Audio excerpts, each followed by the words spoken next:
आज आम्ही शेवगाव शेवगाव नगर परिषद प्रभाग क्रमांक 10 राष्ट्रवादी काँग्रेस पार्टी शरदचंद्र पवार पक्ष आमचं चिन्ह आहे तुतारी. तुतारी चिन्हावर आम्ही उमेदवारी करीत आहोत, निवडणूक लढीत आहोत. आणि निवडणूक लढीत असताना आमचे जे मुद्दे आहेत, मी आणि माझे जो उमेदवार आहेत मैनाताई मगर, आम्ही प्रचार करू आलो. आमचा जो बेसिक मुद्दा आहे, आम्ही जो वार्डात 100% जो विकास केलाय, कारण मागील नगरपालिकेत मी नगरसेवक होतो, त्या माध्यमातून अनेक योजना मी आणलेल्या आहेत. अनेक 100% विकास ह्या प्रभागात केलाय. त्याच बेसवर आमची निवडणूक आहे. आणि दुसरं कारण असं आहे, कारण आम्ही 24 घंटे दिवस रात्र आमचे मित्र आप्पासाहेब मगर लोकांचे दुःख सुख अहोरात्री आम्ही 24 घंटे अवेलेबल आहे त्यांच्यासाठी. ह्या मुद्द्यावर आम्ही निवडणूक लढतो आणि आम्हाला विश्वास आहे प्रभाग क्रमांक 10 ची जनता पूर्ण ताकदीनिशी आमच्या पाठीमागे उभा राहील आणि भरघोस मतांनी आम्हा दोघांना बी नगराध्यक्ष परवीन एजाज काजी असे नगराध्यक्ष आणि आम्ही 2 नगरसेवक भरघोस मताने आम्हाला निवडून देईन अशी त्यांच्याकडून अपेक्षा बाळगतो. आणि येणाऱ्या काळात अनेक जो काही काम लोकांचे राहिले असले तर आम्ही 100% ते पुरे करू असे आम्ही गवाही देतो. आणि लोकांनी बी आम्हाला येत्या 2 तारखेला भरघोस मत देऊन आम्हाला विजय करावा आणि त्यांची सेवा करायची संधी द्यावा.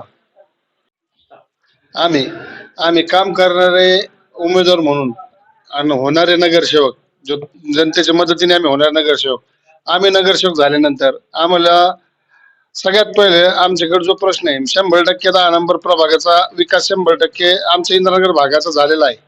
पण त्यातले काही उपनगर आहेत, जो आता पहिले मी 19 नंबर वार्डातून नगरसेवक होतो आणि आता प्रभाग झाल्यामुळे 2 वार्डाचा 1 वार्ड झालेला आहे.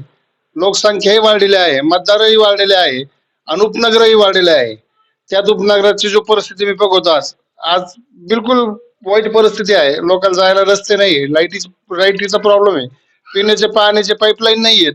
ठीक आहे, भले 15 दिवसाला पाणी येतं, तिथे पुरुषावकाचा विषय नवीन योजना चालू होईल, त्याचे पाईपलाईनचे काम आम्ही लवकरच चालू करणार आहे. निवडून आल्यानंतर ते करा, त्याचं पाणी प्रश्न मिटणार आहे. निकालच्या वस्तीचा बी पाण्याचा प्रश्न आहे, फार गंभीर प्रश्न आहे पाणीचा. तो तो आम्ही निवडून आल्यानंतर तातडीने तो विषय मार्गी लावणार आहे. मगर वस्तीचे जो रस्ते आहेत, पाण्याचा प्रश्न आहे, तो बी आम्ही तातडीने मार्गी लावणार आहे. दुसरा विषय असा आहे, त्यांचे गटरी बी नाही झालेले आहेत. सगळ्यात पहिले बंदिस्त गटरी करणार आहे, पाण्याच्या लाईन आम्ही करून ते देणार आहे. आणि ह्या प्रभागात आमच्याकडे काय झालं काम, आम्ही भले 19 नंबर वार्ड मी निवडून आलो, पण आमच्याकडे उत्तरे मालकीचे नसल्यामुळं आम्हाला कोणत्याही त्यांना शासकीय लाभ देता नाही आला. घरकुल असू अनेक योजना आहेत ते देता नाही आले. तर आम्ही सगळ्यात पहिले त्यांचे 7 बारे कसे होते त्यांना आम्ही त्याचा पूर्णपणे पाठपुरावा करून त्यांचे 7 बारे करू. आणि आम्हाला ढवार आमच्या वाड्यात ढवार गल्ली बी तिथे अनेक प्रश्न आहेत, ते बी आम्ही निवडून आल्यानंतर मार्गी लावणार आहे. आणि घरकुल हा 100% आम्ही कशाने मार्गी लावून त्यांना घरकुल आम्ही देणार आहेत. कारण आमच्या मागचे जो घरकुल आहेत, आम्हाला जो 1966 साली जो घरकुल दिलेले होते, तो घरकुल भेंड्याचे असे दिलेले होते. त्यावेळेस ती परिस्थिती नव्हती, पण ते राहिलेले नाहीये. तर आम्ही शासनाला मागणी करू राहिलो. आम्ही लोक सगळे इथं आहात, ते आमचे जो सर्वे करायचा, सर्वे करून आमची जितकी जागा आहे, आम्हाला जर 10 बाय 10 जागा तेवढं 7 बारा द्या. एखाद्या 30 बाय 30 ची जागा असेल त्याला तेवढं 7 बारा द्यावा.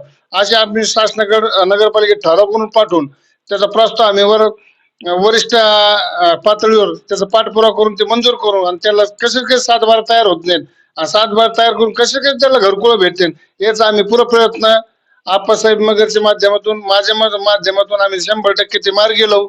आणि त्यांच्या प्रश्नाला आम्ही दिलेल्या शब्दाला आम्ही जागू आणि 100% त्यांचे प्रश्न मार्गी लावून टाकू.